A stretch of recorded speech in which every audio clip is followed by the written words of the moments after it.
There are a lot of things that economists talk about that are identifying problems that the public or the politicians don't really think are problems. And I think the subject of this morning's conversation is the opposite.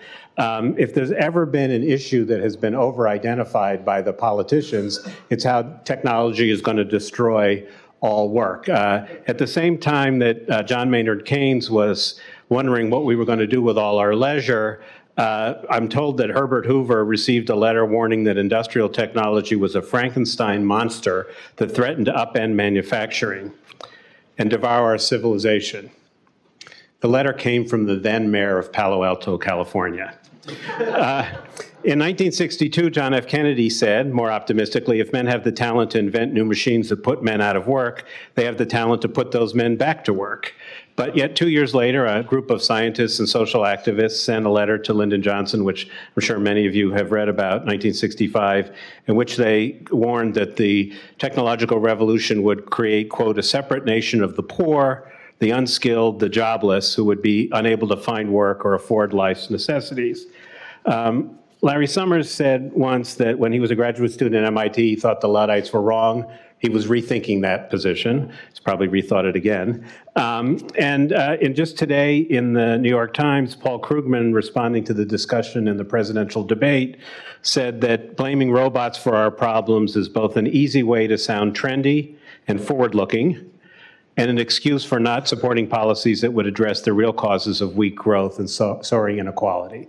So I don't think there's any doubt that there's the public and the politicians have identified a problem, and many economists have opined on that. In his paper for this conference, excellent survey, Lucis Chancel wrote basically that the inequality we've seen has largely not been caused by technology, but he warned that that doesn't mean that that's where we're going in the future. So our plan this morning is to have 3 presentations by Daron Acemoglu, Philippe Aghion, and Laura Tyson in that order. I won't bother with their bios. I'm sure you all know who they are. Apparently, I have the responsibility of keeping each of these people to their allotted time. And because I know you'll be grading me on performance, if I stand up and wave wildly to interrupt them at minute 14.9, I hope you'll all join me in shouting them down. Thank you. You know, my task is to talk about policies that affect the direction of technological change and inequality, but that really requires me to talk a little bit about what the direction of technological change has done, and that's where I'm going to start. And the perspective I'm going to take actually is going beyond most of the economic models that we've used for thinking about these problems, which focus on factor augmenting technologies, and really think about automation more explicitly, in particular the process of machines replacing tasks previously performed by labor, as well as innovations and reorganizations that increase the demand for labor by creating new tasks, new activities, and new functions.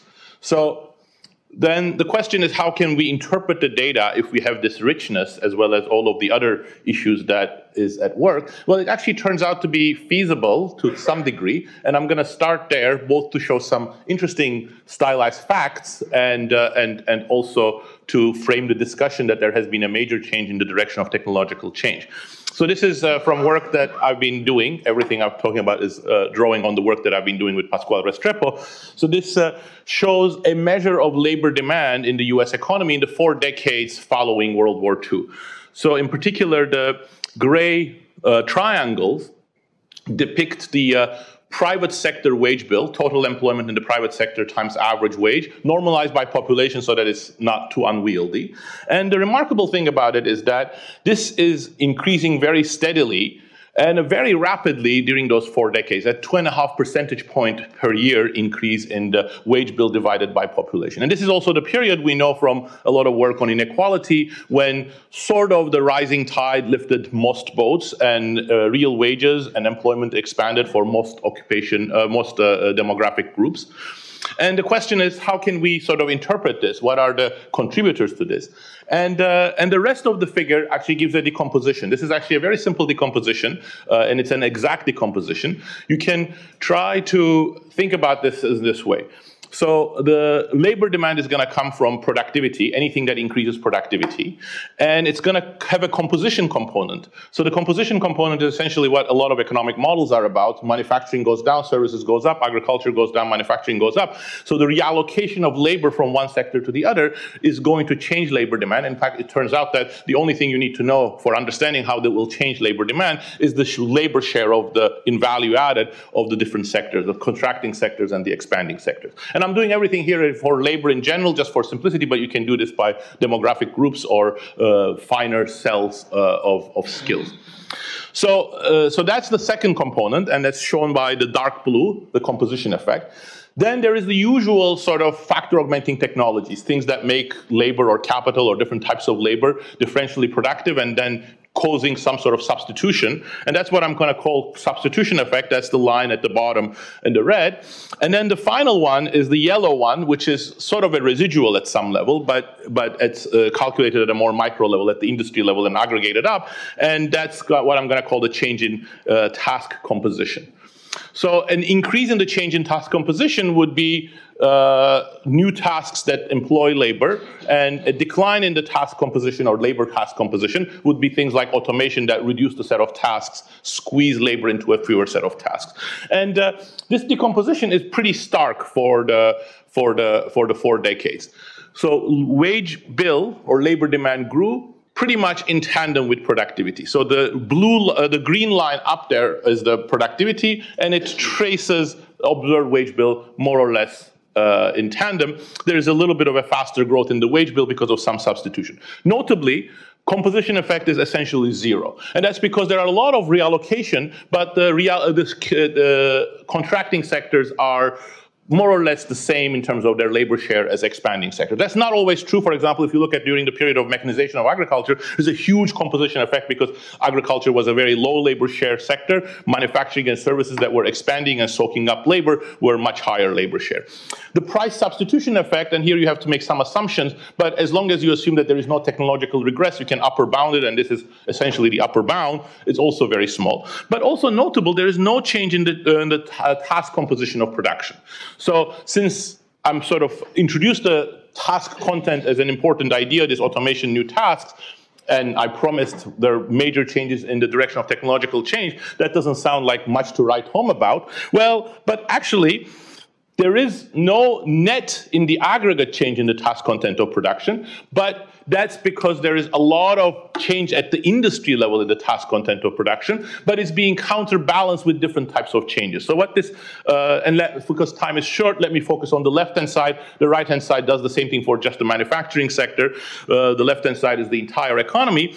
So under an additional assumption, you can get a lower bound on the extent of automation, the displacement created by automation, and the reinstatement created by new tasks or other activities that increase the range of things that labor does.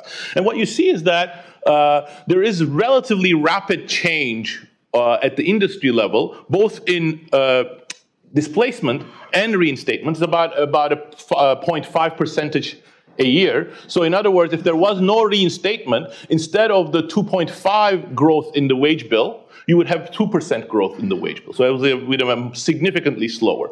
But the automation is being counterbalanced by reinstatement. So for anybody who sort of thinks that automation is just going to happen and it's not something that we can do anything about, there is something you can do about it, and that's that reinstatement. And it's actually remarkable, it's completely counterbalances it.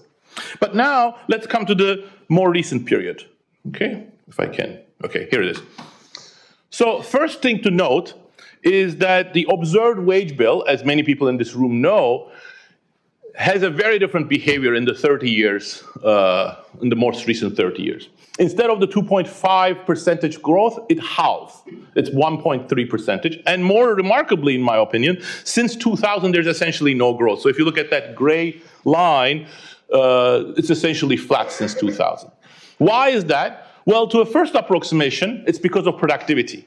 So productivity growth has been very slow, and that immediately translates into lower labor demand. So anybody who emphasizes productivity has part of the story right. But productivity is only part of the story, because if you look at the behavior between the gray and the green line, there's a significant fanning out. Why is that? Well, it's not because of composition effects. Actually, composition effects, if anything, help labor, and the substitution effects, but it's a very large negative shift in the task content of production. So this is where you see a huge change in the task content of production. And where that comes from? It comes from the fact that displacement essentially becomes 50% faster, and reinstatement essentially becomes 50% slower. So there is much, much less reinstatement. So it seems like we've taken all of the effort from reinstatement and put it into displacement. If you look at manufacturing on the right, you see even more extreme, much, much, much faster displacement and essentially no reinstatement, which again contrasts with the prior 40 years. So what's going on? So I think there's a lot of assumptions that go in here, and in particular, things that to be discussed is, what happens with other changes that affect the labor market, such as, China trade, offshoring, markups, monopsony power. Well, we can talk about that in the Q&A, but essentially many of these things will matter, but in more complex way, and they don't seem to change the change in task content.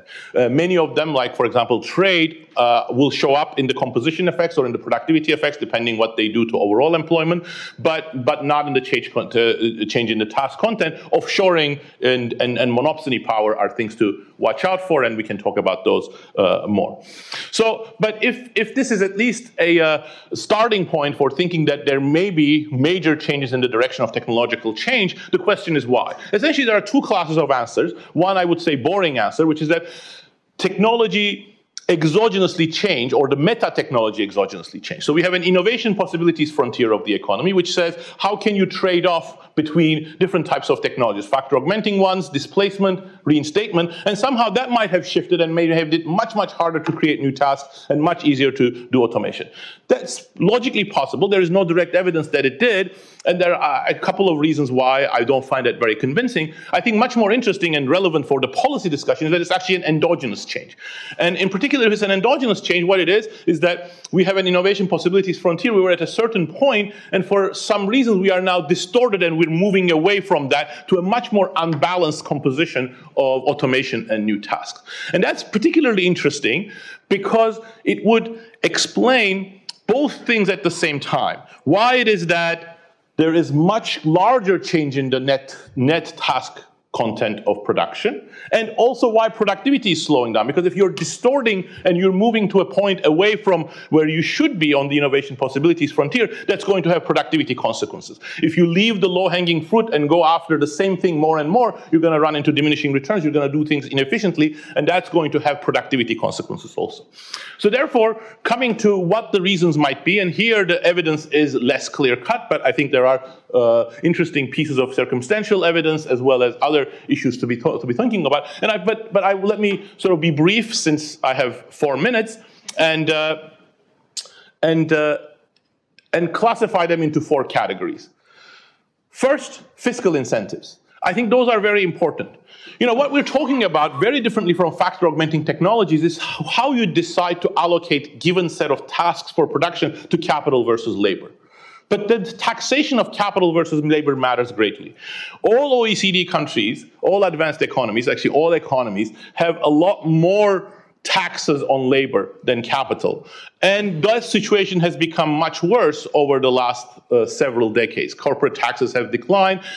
Costs indirectly associated with labor have increased for a variety of reasons. So that would imply that naturally firms are going to find it more economical at the margin to go more into capital rather than labor. But if firms start doing that, then innovators are going to respond. They're going to provide the tools for doing that sort of substitution, even when it's inefficient.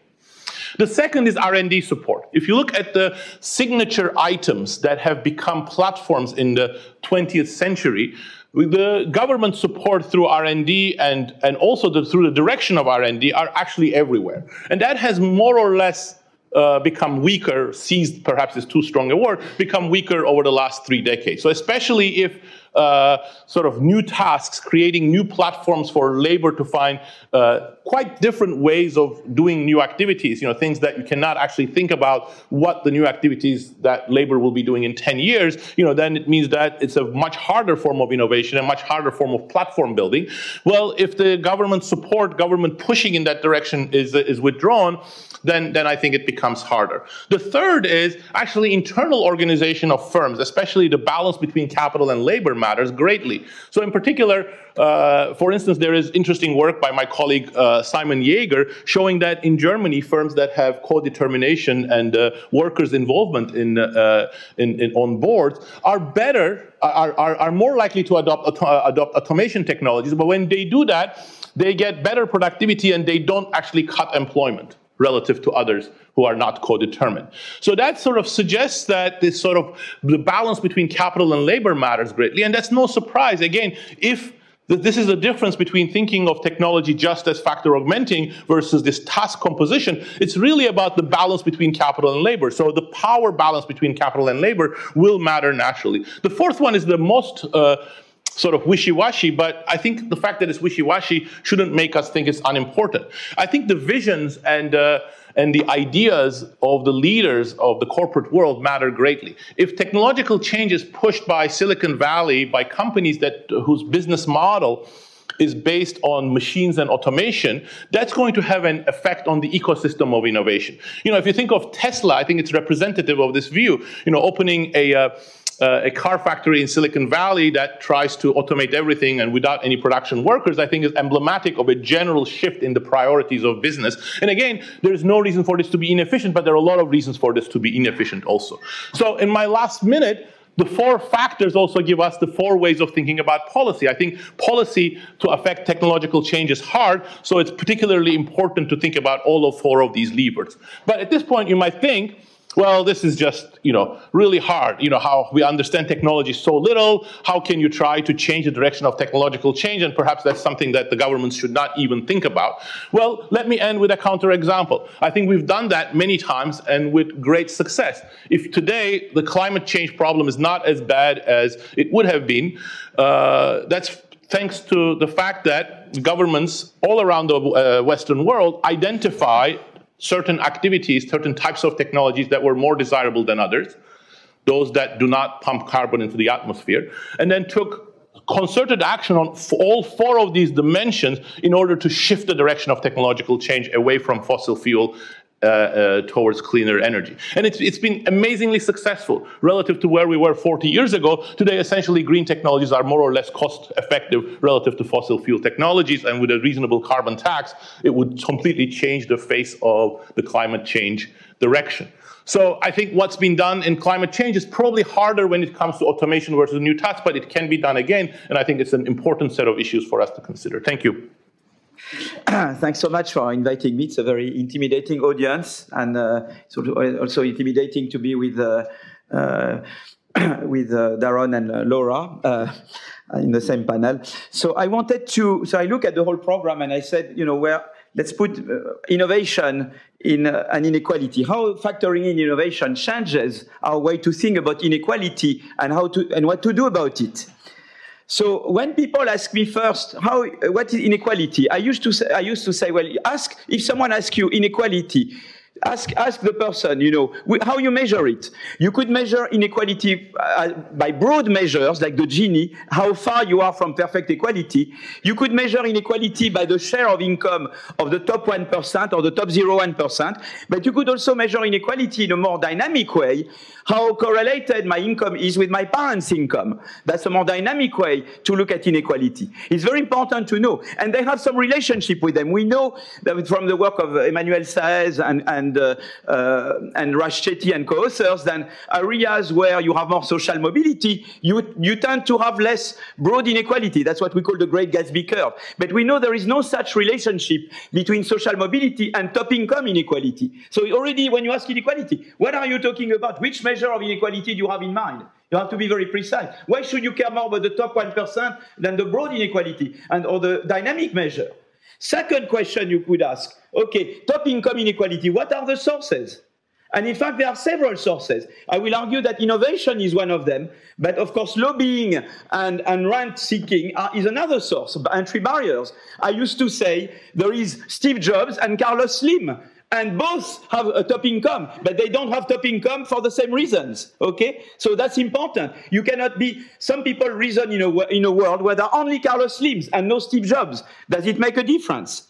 And so I just that as a matter of interest. Does that count in my 14 minutes? No. That was just, yes. It does, oh my God, that's terrible. Okay, now I thought it wouldn't, yeah. So anyway, my starting point, I start from the theory I developed with Peter Howitt, which is which we refer sometimes as Schumpeterian growth theory.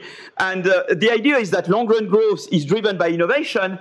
Innovation do not come from heaven. They result from entrepreneurial activities motivated by the prospect of innovation rents. So it's the prospect of rents that generate innovation-based growth. And creative destruction, new innovation displace all technologies. That's very important because you are talking about a world where yesterday's innovators may become entrenched incumbents today who may want to protect their position by using their wealth to prevent new innovations. In fact, Steve Jobs died, but maybe there are some Steve Jobs who turn into Carlos Slims. Maybe they were Steve Jobs initially, and later when they innovated, they become entrenched and prevent new innovation. That's the lenses that I use to look at this the issue of inequality. Okay, those are my lenses. Okay, so now let me move on. So the first type of work I did on innovation and inequality is joint work with Blondel, Aksigit, Bergeau, and Emus, and which is now in the Review of Economic Studies. And we tried to look at the relationship between innovation and top income inequality. And we used a cross-state panel US data between 1977 and 2014. And you see what you have here. So the same state here may be in different places at different times. So every time, it's a state in a year. And I rank by, here you innovate more, you have more patenting or more cited patenting, and here you have less. And here I look at the red curve is the share of income of the top 1% in that state in that year.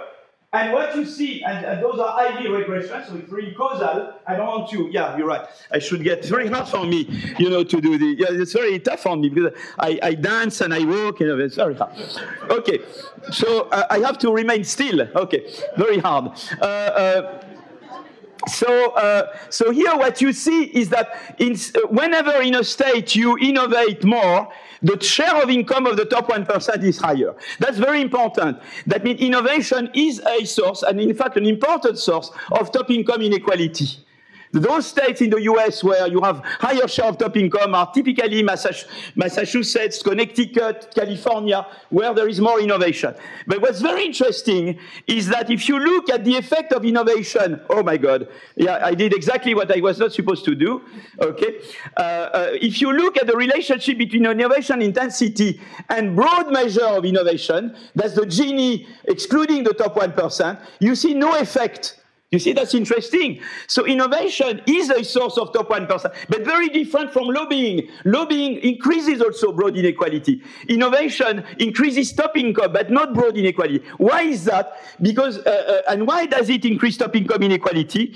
I go back, is because, in fact, innovations generate rents. When you innovate and you do a successful innovation, you get rents from innovation. That's why you increase top income. But on the other hand, you don't increase broad inequality because, in fact, innovation is positively correlated with social mobility. Here I use the Chetty et al. Data we used in that paper, and we showed that there is a positive correlation. The employment zones that innovate more are also employment zones with higher social mobility. And particularly, it's the innovation by entrants that generate the social mobility.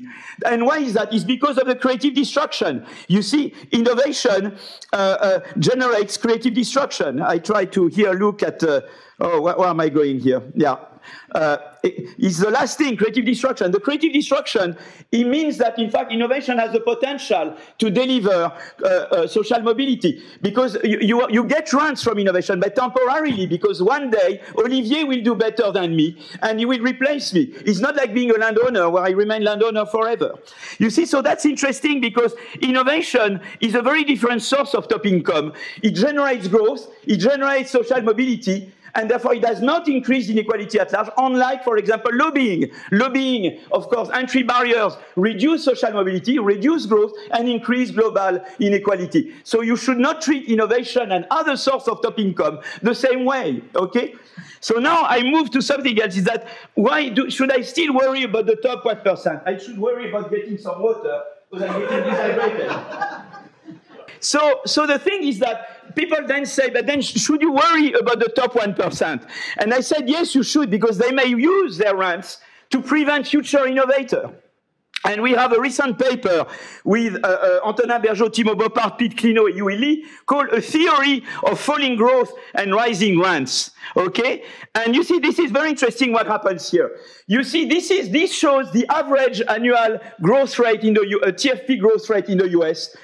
Here is for the period 49-95. Here is the very lucky period in the US, 95-2005, which were heydays for TFP growth.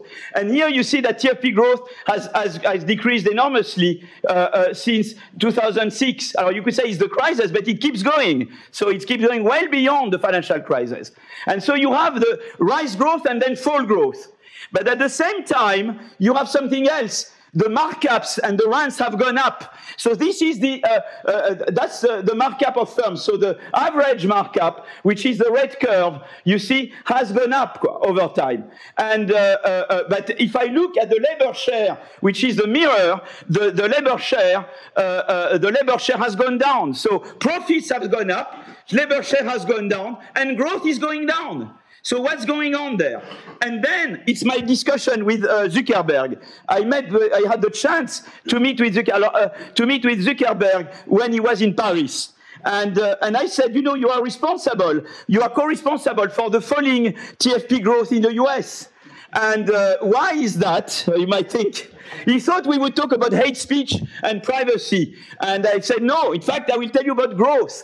And in fact, what happened is that, you become pervasive. You had the IT revolution. You see, that's an interesting data there. You see that, let me show you. You see the growth, the TFP growth falls particularly in IT producing sectors and IT intensive sectors. It goes up a lot and down a lot. So now the story is as follows. The story is between me and Danny. Danny, you're a superstar, okay? And I'm not a superstar. What does that mean? You and I, we innovate. But you are better than me for any technological level because you have access to network, you have organizational capital that I don't have.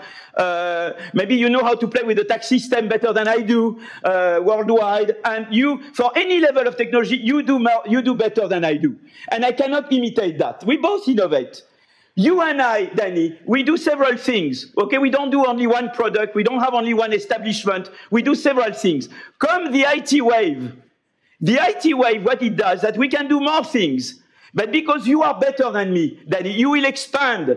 You will do much more. So you will go into many more sectors. The short-run effect will be to increase growth because you are more efficient than I am. So that's the increasing growth part in the US, okay? But then in the longer term, because you invaded all the lines, you discourage people like me, who are most of the firms are like me, to innovate, to enter, to see, and that's why you have the declining R&D, you have the declining entry, you have the declining dynamism, because in fact you inhibit growth and innovation by other people. And that's what you see here. What's very interesting, let me go back to the previous, you see the markup. What's very interesting is the reallocation part of the markup that goes up, not the within. What happened is not so much that within firms labor share went down or markups went up, is that the high markup guys, Danny, the low labor share guy, Danny, invaded everywhere, and that's why you have this increase. And you see, that's what I told Zuckerberg. Say you invaded everywhere. And the merger and acquisition, and our survey was very interesting for policy because I said, look, merger and acquisition it has to be regulated, because if it's not regulated, you can invade everywhere. But then Zuckerberg told me, but it's great to have merger and acquisition. Merger and acquisition is a great thing because people will want to work hard to be bought back by me. That was his argument. He thought it was a great thing to have M&As. I said in the short run, it's good. Because indeed, people will work harder. But once you will have invited one more sector through merger and acquisition, even more you will inhibit growth and innovation later on. So that's why you have to regulate M&As. That's why you have to share data. So you see, the problem is always this with innovation. You have to give rents. You have to make things easy for innovation to come.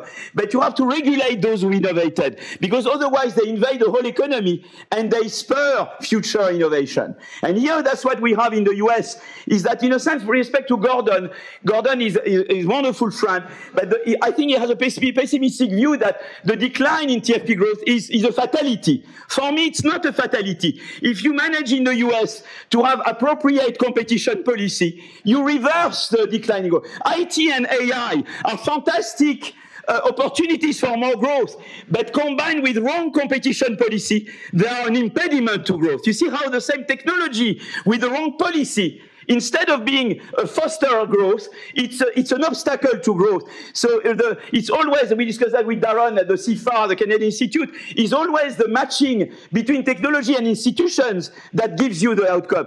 The wrong institutions, if you have AI or IT with bad competition policy, with bad labor market policy, with no schooling, with no training, you get the worst of the worst. You get high unemployment, you get low growth. If you have the right policy, you can get more growth and more employment. And so that's what I want to end to saying, is that in fact you have to, when you have AI or IT, you have to combine it with appropriate policy. Fighting inequality, it's of course more progressive taxation.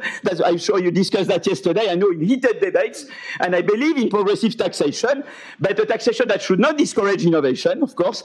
And Stephanie is here. She can tell you a lot on how to reconcile taxation and inclusiveness with innovation, okay? But at the same time, you have other policies to limit what the incumbents can do. It is competition policy. It is rules to finance campaign.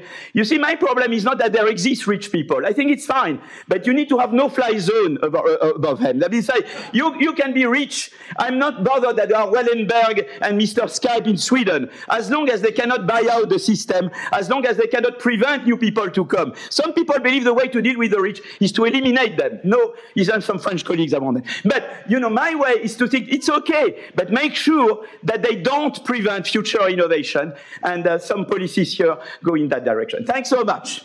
So first of all, let me say that related to Mike, I was here for part of yesterday, and it started with a very interesting observation, which I want to start with, and that is when thinking about distribution, one can focus on redistribution, one can focus on predistribution. And in predistribution, we can think about things like health and access to human capital.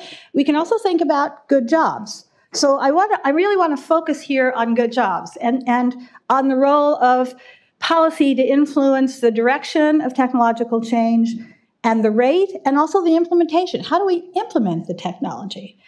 Because I think that concerns about jobs and automation, sort of the notion that economists have that there's no technological unemployment. Yeah, maybe there's no technological unemployment in the long run. There's a whole bunch of bad transitions. Number two, there may be no technological unemployment, but I think we have to think about the quality of the jobs as well as the number of jobs.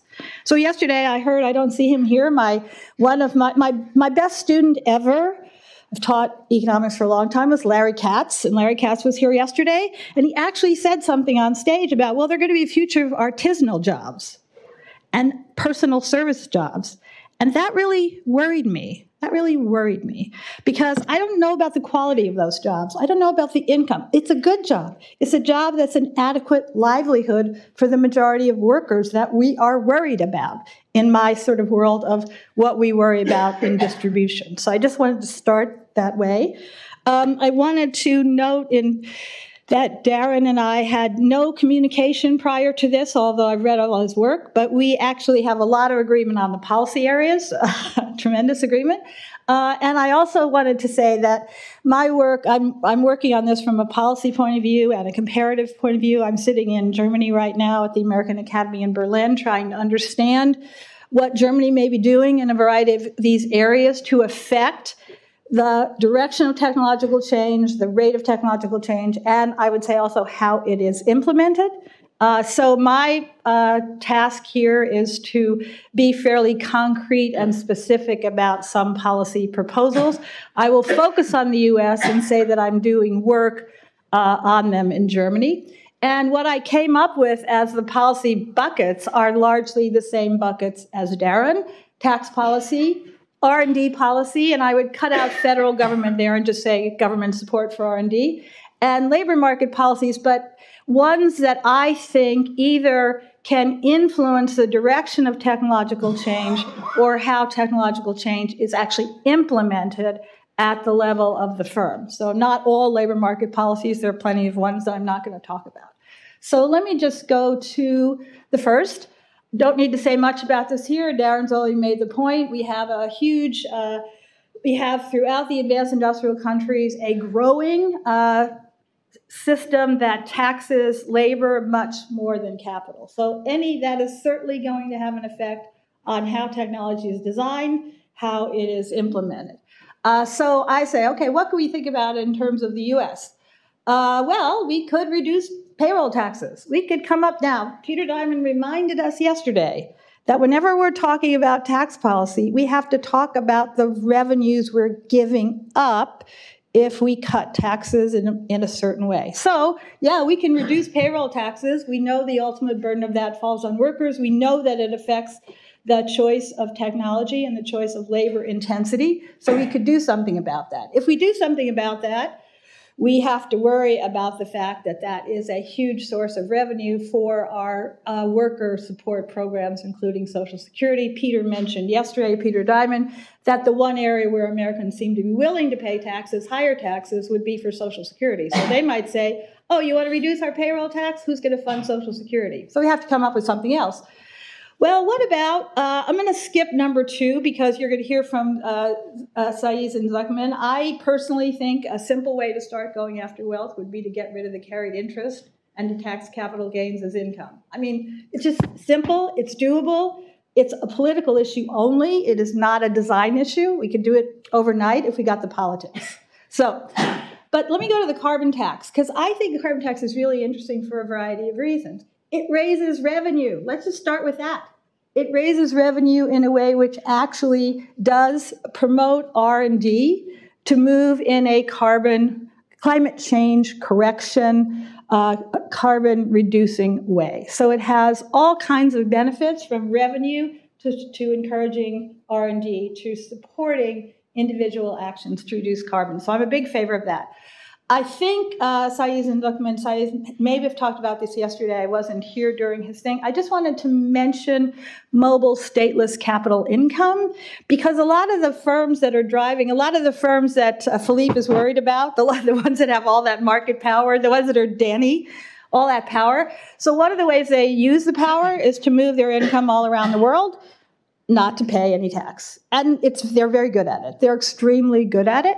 And there is an issue underway that's been for a few years now, the OECD, trying to work on an agreement. What we have gotten so far is more transparency. So we now actually know much more about where firms, like the big tech firms that are dominating the planet, where they're doing their taxes, where they're putting their income, where they're not doing their taxes. The Europeans are beginning to move on this, and I actually think this is an important issue in terms of raising its tax policy that will encourage the reduction, maybe if you say, of the monopoly income that's being controlled by the technology firms. That could reduce that kind of incentive for that kind of technology in the future. Let me go to the R&D tax credit. So all of the advanced industrial countries use tax credits as a way to encourage research and development. It's interesting to point out that the studies of this indicate that it is effective policy. It actually does what it says it's supposed to do. It increases the R&D investments of companies. So there's an argument for this, which is the social return to R&D exceeds the private return. This is an effective tax credit. It works. Are there things we could do to either speed up R&D? We could make it more generous, or maybe we could actually encourage its coverage of small and medium-sized firms, the new firms. Because the way it works right now, most of this credit is structured in the United States to go to the very big firms. That's who it goes to. So you could work on saying, yeah, I want to encourage more R&D by firms. I want to encourage more R&D outside of those giant firms. Let me figure out a way to do that. We've done a little work on that in the United States. We could do much more. So I just will point that out as a policy area I think that's valuable. R&D policy.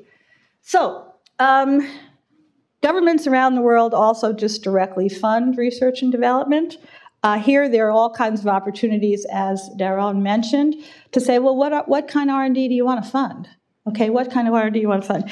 Let me just say so that people understand here. In all of the advanced industrial countries, the government is the second largest funder of R&D. It's the largest funder of basic R&D. The business sector, by and large, is the largest source of R&D funding, the business sector itself, okay? So we have to think about ways that we would actually encourage the business sector to do different kinds of R&D. That could be how you fund. What kinds of R&D projects do you fund? So maybe you fund more. The government has more programs to fund R&D on climate change, more programs available to fund R&D on educational innovation to handle the problems of our education system, more funding on healthcare innovation. Healthcare is a huge sector of R&D support around the world. The truth is, it tends to be in areas of very high cost pharmaceutical discovery, not very much support of R&D to innovate in the healthcare delivery system. We could actually encourage healthcare delivery system innovation through R&D policy. So I would say we should increase our funding. We should think about how to change its allocation. In the US, we've really got to move away from defense. It's 50%. And we've got to move towards climate. So I've only got 5 minutes left. I want to at least touch on every point here. So let me go. There's another thing we can think about doing. We have this in the United States, but they're very small. The work of MIT and others have indicated that basically the productivity effects, how R&D is implemented, how technology is implemented at the level of the firm depends on its organizational structure and its human resources structure. Productivity effects tend to be greater when you organize and have appropriate human resources policies. How do you do that? Small and medium-sized firms actually need help doing that. We have manufacturing extension partnership services around the country, not enough of them, and we should actually extend them to the service sector. That will help the small and medium-sized firms use the technology along with organizational design and human resources policy to create good jobs. So I would go for that. Training policy. I want to mention that, not mentioned much yesterday, it was mentioned in passing that community colleges were important. Community colleges are vastly important. They are the scale provider of skills in the United States. There are substantial wage and employment benefits to finishing an associate degree at a community college. This may not get you into the top 1%. It may not get you into the top 20%. It may get you a middle income job, which you're going to be able to sustain during your livelihood. So again, the focus on good jobs, we focus on community colleges. I wanted to point out that a general message here. There is a whole lot going on in the United States at the level of the states. And we who talk about policy in situations like this tend to focus a lot on the federal government. The states are doing some amazing things. 11 states, red and blue, have introduced tuition-free community college.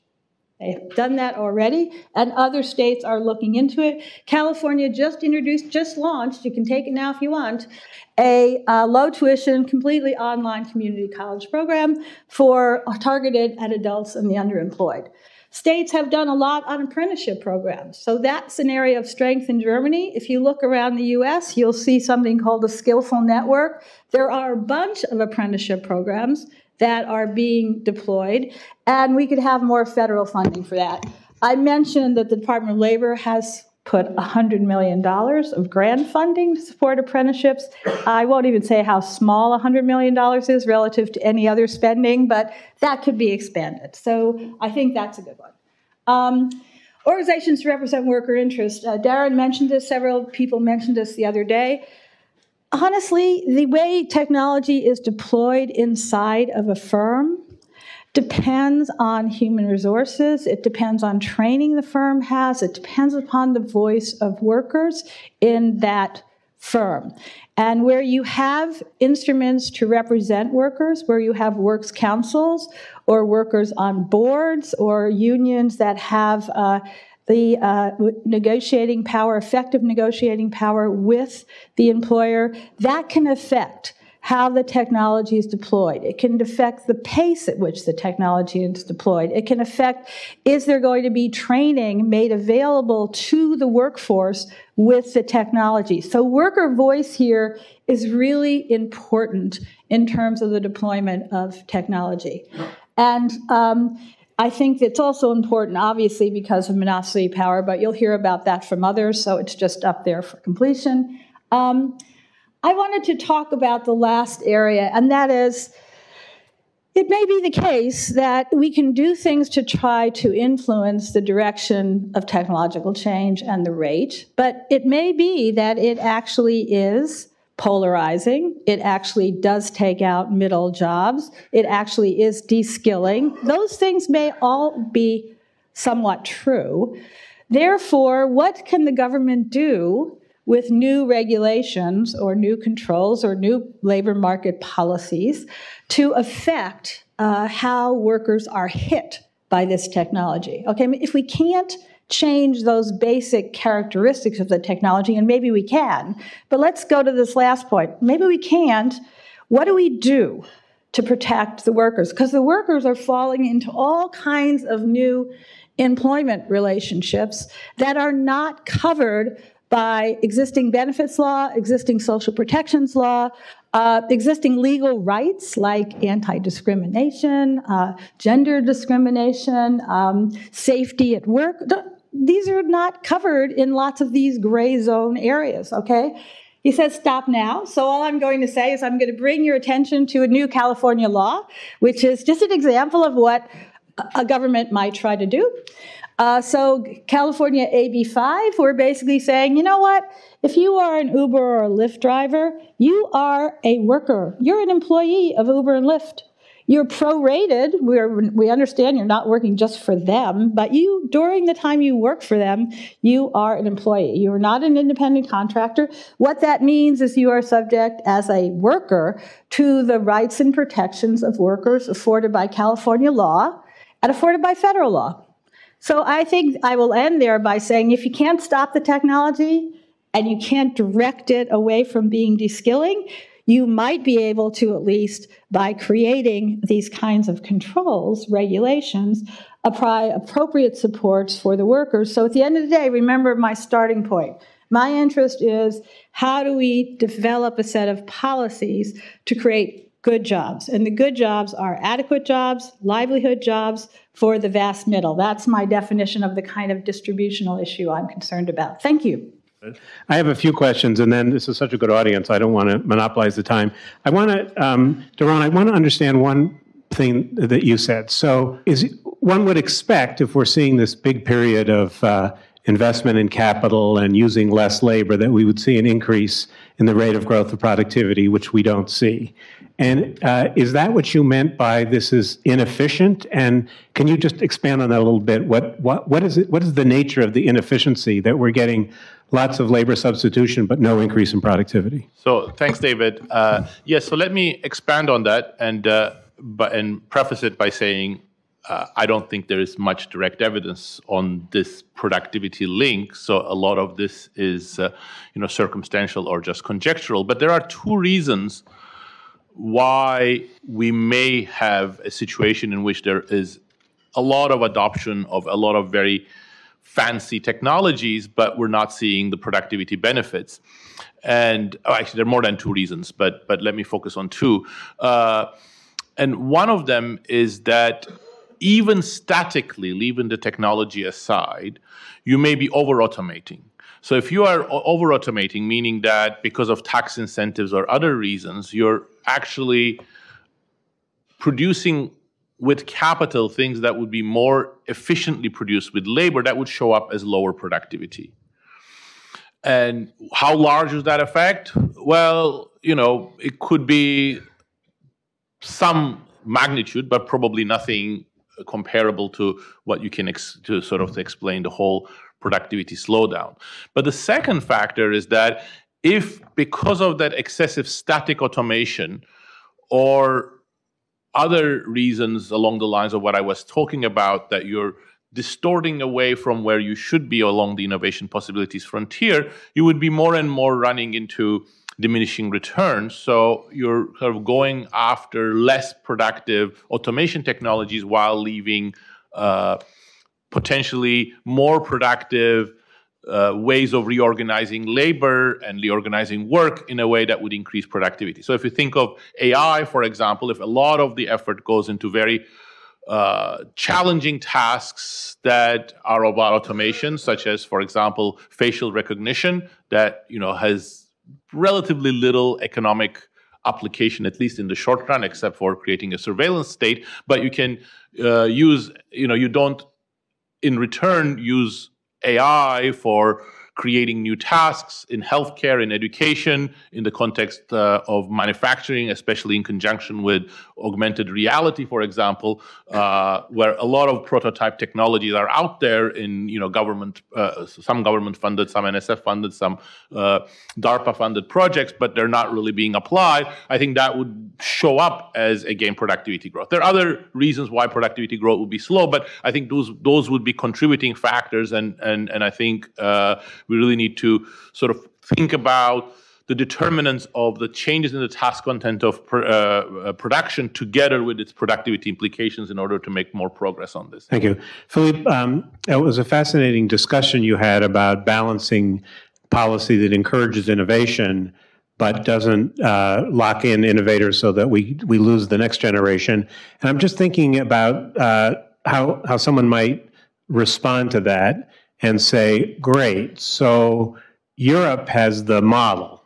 They have really aggressive competition policy, and they don't have anywhere near the kind of innovative firms, the giants, the Facebooks, the Googles, the Microsofts. They're all in America. So how do you respond to that? How do you get this balance right to encourage innovation but not discourage innovation in your quest for competition? And isn't Europe a case study?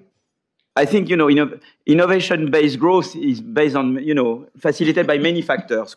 So, for example, it's very hard to have innovation-based growth without proper funding and organization of universities and basic research. There we are, in particular in my own country, I don't want to say bad thing about my own country abroad, we are well below the efficiency frontier in terms, we underfund basic research dramatically. It's poverty. I mean, you go to a French university, you are in the third world. I mean, it's poverty. And it's also badly organized. I mean, very badly organized. You are very far from anything which is Humboldtian in France. So we try to make some progress, but you are very far below. Another thing we don't have is that you have institutional investors. I've done some work myself with Zingales and Van Reenen, showing how important institutional investments are.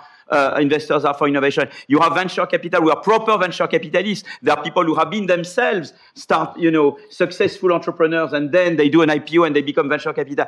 We are dramatically underdeveloped on that ground. Dramatically, because even what we call venture capital, it's a poor replica of what you call venture capital in this country. On mobility, for example, in my own country, you know that you cannot have innovation-based growth without labor market and product market flexibility.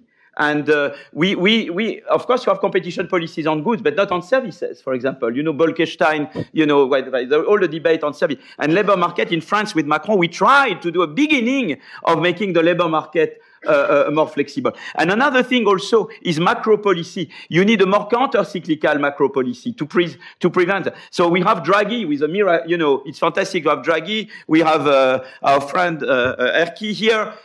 We have central bankers, and they do fantastic. But on the budgetary side, it's true that, there is one dominant country in Europe whose obsession is inflation, even when you are where inflation is not a problem. You see what I mean? You don't have a practice of counter-cyclical macroeconomic policy. I think all those things are equally important for innovation-based growth. Thank you. Laura, I think there was quite a bit of agreement on the panel, although Philippe didn't talk about it specifically, that the tax system is too light on capital and too heavy on labor. I want to ask you two questions about that. One is, so there's a view that we need to tax consumption more so that we get more savings. This seems to go in the opposite direction. And secondly, isn't a carbon tax a form of a consumption tax? And isn't that going to fall on labor? And isn't that just substituting one labor tax for another?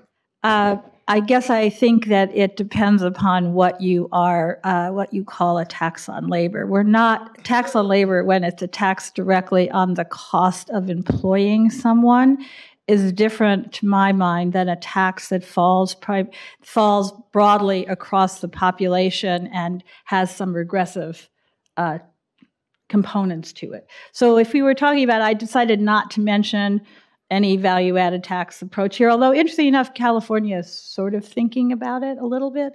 Some members of the legislature, it's not yet at the level of the governor, but some members of the legislature.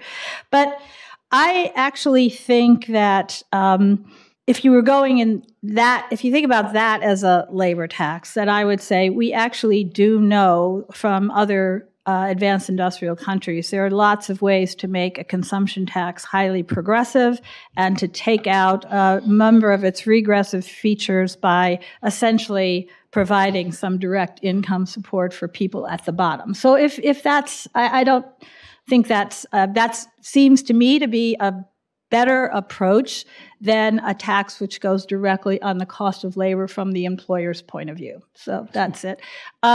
And I would say the same is true with carbon. So I understand carbon is a consumption tax, but it has all kinds of wonderful properties. Right, right.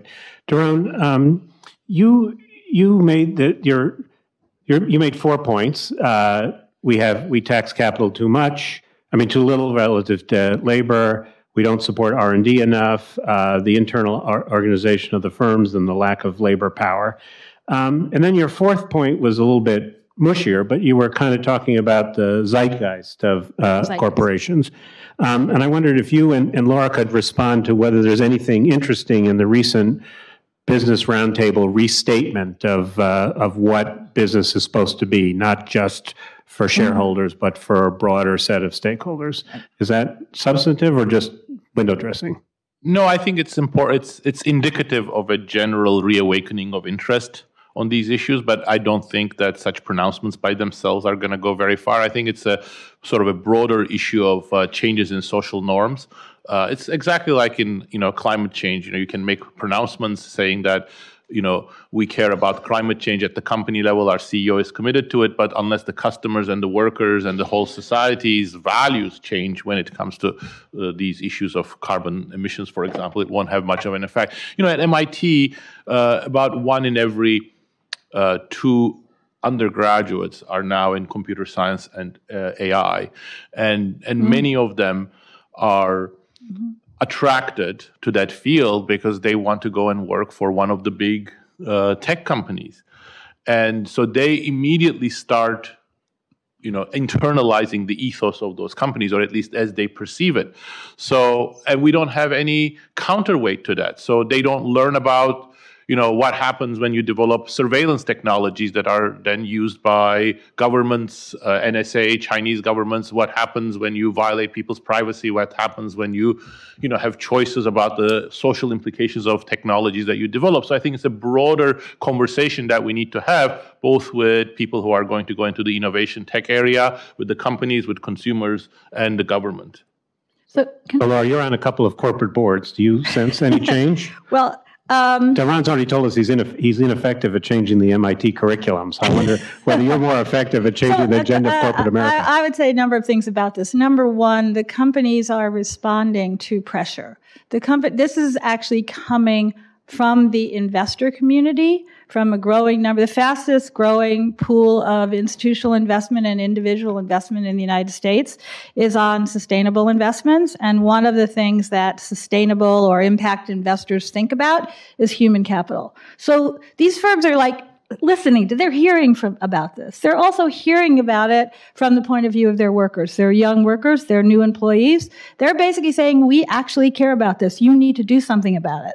So I actually think that those are good signs that the companies are responding to a growing concern about the kinds of good jobs that are not being provided, that should be provided. So that's the first point. The second point is there is growing regulatory interest in the idea of putting human capital investments on the balance sheet in accountable ways that represent long-term investment that is comparable to investment in physical capital. I think that will happen sooner or later. I don't think it's not going to happen next year, but I actually think that is going to happen. Again, responding in a sense, the investors want to know this stuff, and they're not getting the information about it. Finally, let me talk about the sources of other financing, because I think it was Daron, or maybe it was Philippe, who talked about the importance of venture capital. I really want to point out here the carried interest, private equity, venture capital world in what has happened to innovation in the United States. I sit around VC discussions where the VCs will say, they will literally say, this happened in a meeting in Stanford, yeah, the thing about our technology is we're going to be able to get rid of all of your labor costs. That's our goal.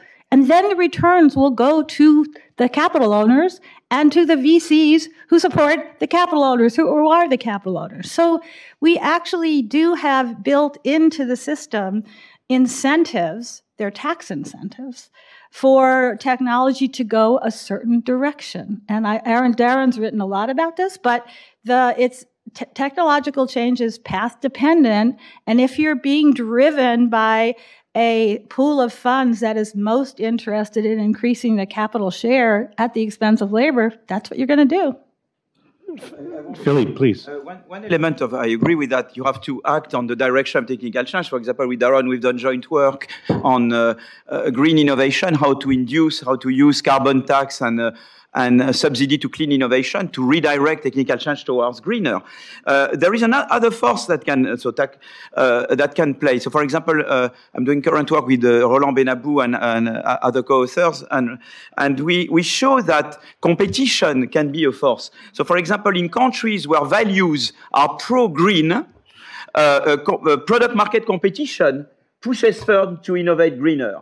So you can see how a combination of educating, you see, and that's through education also, and norms, and market forces. Once you have the right values, market forces will push in the norm. So a mixture of competition and name and shame and can help also do something. You see what I mean? And so that, well, I just wanted to... Before we turn to the audience, I want Philippe, I think you went a little fast over, well, you went a little fast, but you went a little fast on what Zuckerberg said to you. And I think what you said was, you said you're buying up all your future competitors so that they never have a chance to challenge you. And he said, if I got it right, oh no, I'm creating enormous incentives for innovation because these people don't have to wait for an IPO. They have an exit strategy, I'm going to buy them.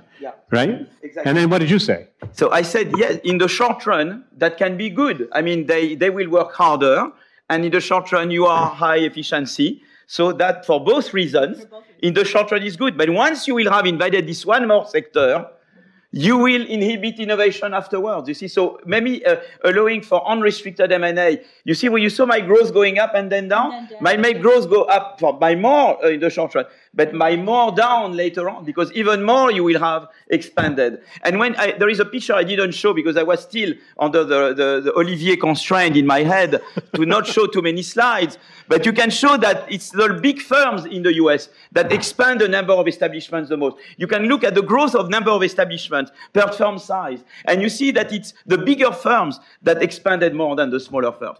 And that's a bit, that's the worst. Because also, we know that it's typically the new firms, the big innovations, the path-breaking things are done by very new firms, not by older firms. Yeah. Do you agree with Philippe on all that? Some of it, yes. Well, tell us about the part which is going to work with. Tell us about the part you don't agree with. We're not interested in the other. No. I mean, I think I agree. I agree on the effects of the mergers and acquisitions, and I think the bigger issue, I think, is that mergers and acquisitions are just one more tool that implicitly affect the direction of technological change. And in particular, they create sort of essentially systems around the dominant technologies, because to be able to be bought by the Facebooks or the Googles or the Microsofts, your technology has to be at least loosely compatible with theirs. So it sort of discourages going away in the other different directions in the platform, and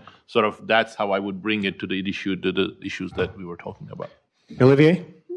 It's a question to Daron, but it's related to things that Laura talked about. So one of the main factors behind what's happening is the low cost of capital relative to the cost of labor. So you can say, well, are we going to deal with it at the aggregate economy level, change it, and by implication, the innovation sector will be fine. I have a sense that may not be enough. So the question is, are there ways of intervening in the innovation sector on innovation with taxes in some way, which would actually lead researchers to look in a different direction? Or is it completely unrealistic? And we would like them to look more at the complementary rather than substitute in terms of technology. Is there a way of introducing, a concrete way of introducing a tax which would go in that direction? Thank you, Olivier. I think that's an excellent question. And the answer is that at the moment, no, because it would require two things which we do not have. One is a social consensus about what needs to be done, and secondly, a measurement system on the basis of that consensus. So if you ask this question about green technology 60 years ago, the answer would have been no, because there was no social consensus that solar technology is better than sort of coal or oil.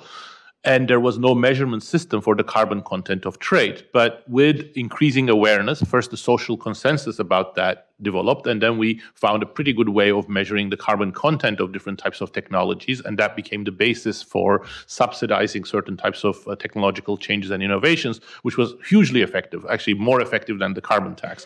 So I think part of what I'm saying, and this again intersects with what Laura said, is that automation, I think, is a hugely promising technological capabilities for us. But on the other hand, certain aspects of automation have social costs in creating types of job loss, especially good jobs, middle-class jobs that do get are on the front lines of being automated. That doesn't mean completely stopping automation. That would be insane. But internalizing some of those costs. If there's a social cost, sort of a consensus on that, then we can start developing a measurement system as to, what are different types of innovations or different systems of innovations are doing. So it would be something like the carbon content. It would be sort of the what's the effect at the margin on the different types of labor content or the task content of production, something along the lines of what I've developed. And then that could be a one of the ingredients that you would put into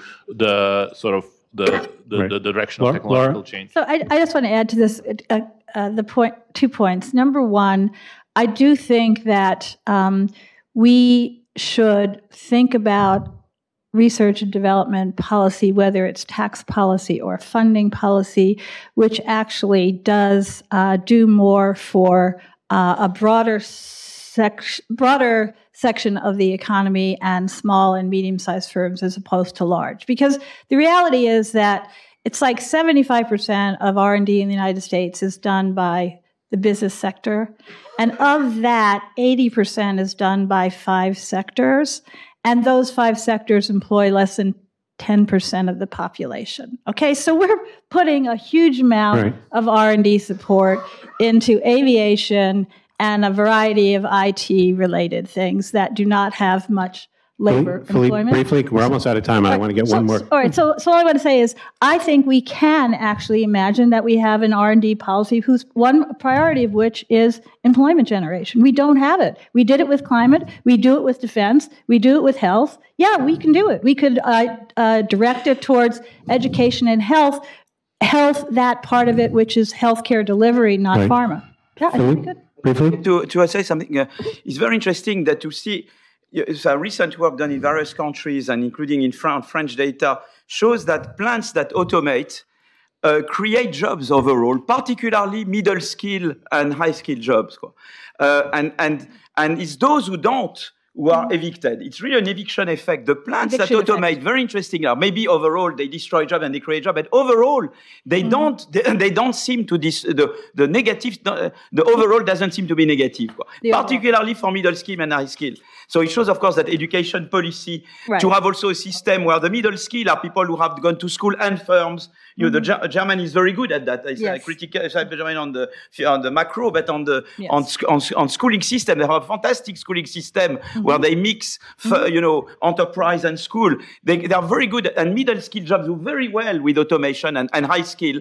And the low do badly. And it's those who don't automate who are driven out. And there you need a system overall to make sure that labor is relocated to those firms that expand, and there you need a system where you train, a good education system, a system where you have good unemployment subsidy with good training. I mean, the labor market policy has to be appropriate. But I would also say the voice of labor needs to be involved. Olivier, so we started about 5 minutes late, but we're about 5 minutes over. I think we'll take Adam's invitation for people to ask the questions I'm sure you have over coffee. Can you please join me in thanking the panel for an excellent set of presentations? That was fun.